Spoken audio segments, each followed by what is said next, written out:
No matter how difficult your hair is, it must succumb to this. Hi guys, welcome back to my channel. Thank you so much for tuning in. It's the girl Chisum. Today's video I'll be showing you how to make aloe vera oil in the comfort of your own home.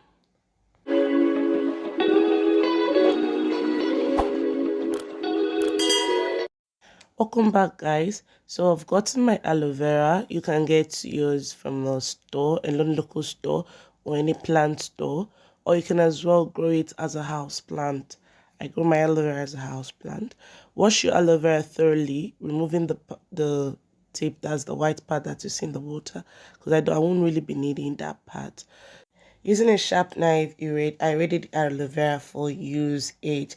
Now I wanted to chop it in bits and I'll be using them, but I remember that I have not cut off the spiny part ends.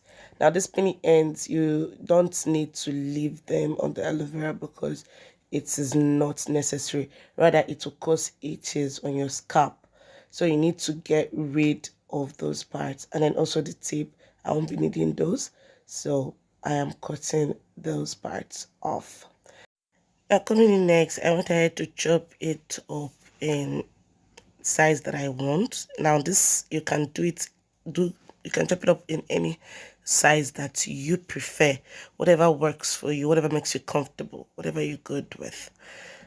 And I also want to cut off the brownish skins that appears in some parts of the aloe vera, because I'm not really comfortable with those parts. I don't really know what's wrong with them, so I went ahead to cut those parts off as I ready my aloe vera for blend.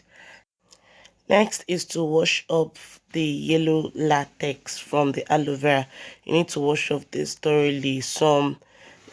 Sometimes some persons tend to soak it, like leave it for like a couple of seconds, maybe 30 seconds or something, to be sure that it has actually gotten off the aloe vera before sieving it out and then using the aloe vera.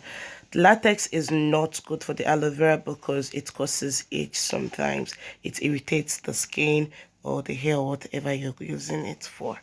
Now going ahead, I want to blend my aloe vera to as much as I can to a paste form.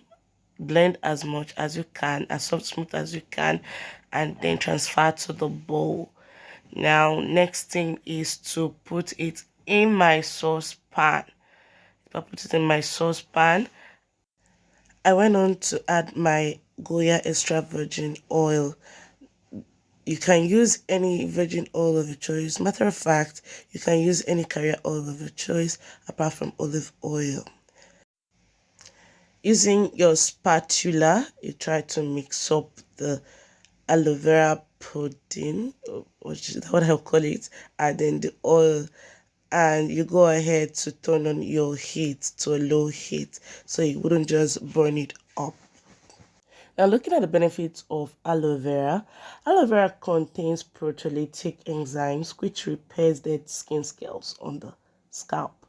It acts as a great conditioner and leaves your hair all smooth and shiny. It promotes hair growth, prevents itching scalp, reduces dandruff and conditions your hair.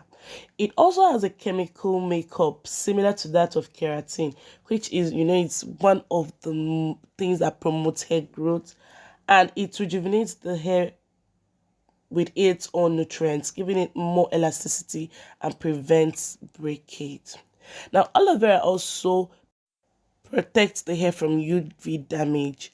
Now, as a hair growth enthusiast, aloe vera is like a must-have. Use it as an in-house plant, and then you just be using it whenever you need to use it.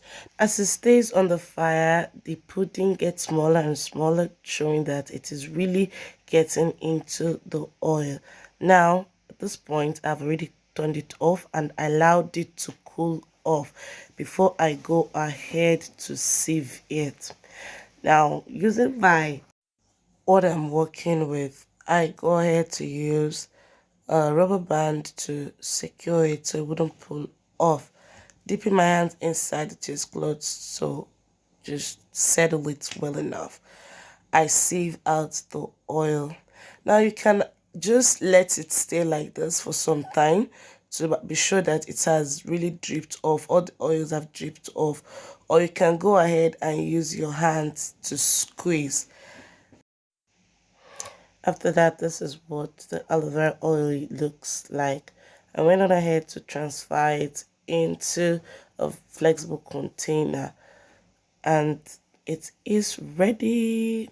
So guys, if you notice, there is the thing down there, and that is the aloe vera gel, and that is because I squeezed. Okay, if you don't want the gel to get to the into the oil, don't squeeze. But if you're comfortable with having the gel inside the oil, you can go ahead and squeeze it out. Or if you're using a sieve, you can just use your spatula or your spoon to press it down so that some of the gel can get into the oil.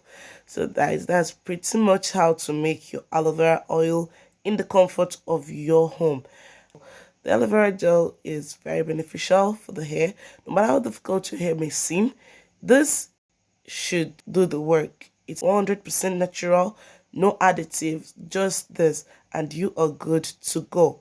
So guys, please don't forget to like this video. Please don't forget to subscribe to my channel, and also please don't forget to share and then comment what you think about this video. Guys, I'll see you in my next video. Bye. Don't forget to hit that subscribe button. Just click on it. It doesn't cost you a thing. Bye.